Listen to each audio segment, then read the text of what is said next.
sinabing going bulilit, mga makukulit. Dok, first time po kami magpapabakuna ha.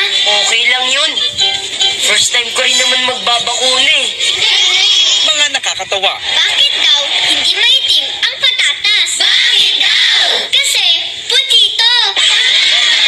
At mga bibot talented kids ang agad na maiisip. Mahigit isang dekadang nagbigay saya at aliw sa mga manonood ang award-winning kiddie gag show bago ito nahinto dahil sa pandemya. Marami nang naging produkto ang Going Bulilit na ngayon ay big stars na. Gaya ni na Catherine Bernardo, Bel Mariano, Julia Montes, Alexa Ilacad, Charlene San Pedro, E.G. Boy Flores, Miles Ocampo at marami pang iba.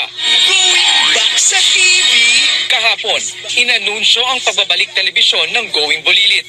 Bagay na ikinatuwa ng ama ng programa